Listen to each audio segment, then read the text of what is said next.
நமஸ்காரம். நான் இன்றைக்கி அவியல் பண்ண போகிறேன்.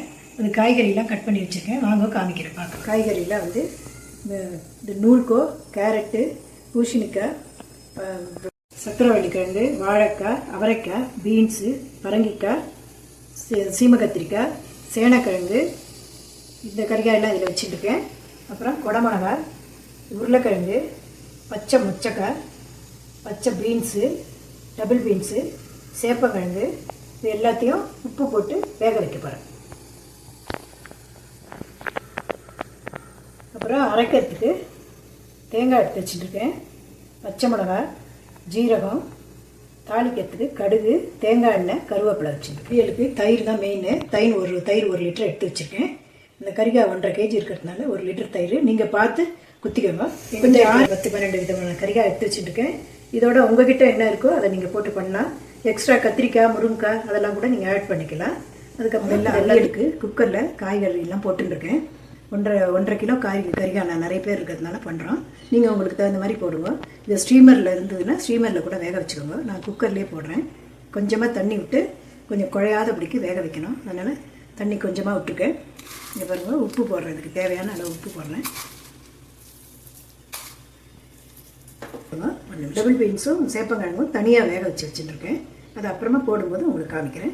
இது குடமிளகா மட்டும் தனியாக கடைசியில் இறக்குற டைமில் எண்ணெயில் வதக்கிட்டு இதில் போட போகிறேன். அப்புறம் காமிக்கிறேன். காய்கறிக்கு தகுந்த மாதிரி நான் 2 தேங்காய் திருவி வச்சுட்டுருக்கேன். 13 பச்சை மிளகா போட்டிருக்கேன். 1 கை ஜீரகம் போட்டிருக்கேன் பச்சையை.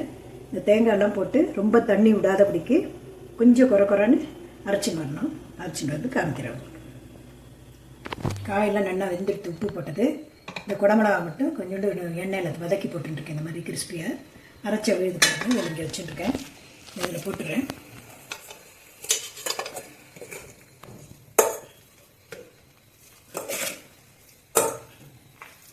தேங்காய் எண்ணெய் குத்தி வச்சுருக்கேன். இது தேங்காய் எண்ணெயில் தான் நல்லாயிருக்கும். தேங்காய் எண்ணெய் குத்தி வச்சுருக்கேன். இது காஞ்சி எடுத்து இப்போ கடுகு மட்டும் போடுறேன். கடுகு வெடிக்கட்டும். கடுகு வெடிச்சிட்டு வெங்காயம் போடுறேன். வெங்காயம் பொரிக்கணும். கருவேப்பிலை போட்டுருவேன். கேஸ் ஆஃப் பண்ணிவிட்டு தாளிச்சு கொட்டி எல்லாம் போட்டு அரைச்ச விழுதெல்லாம் போட்டு வச்சுருக்கேன். இது நீங்கள் உப்பு பார்த்துக்கோங்க. இந்த நேரத்தில் உப்பு போடலைன்னா போட்டுக்கோங்க. ஒரு கொதி நல்லா வரட்டும். ஆஃப் பண்ணிவிட்டு ஆறின உடனே கெட்டி தயிர் குத்தலாம். அவியல் கொதித்து நல்லா ஆறிட்டு இந்த மாதிரி கெட்டினா அப்புறம் தயிர் குத்துறேன் நான்.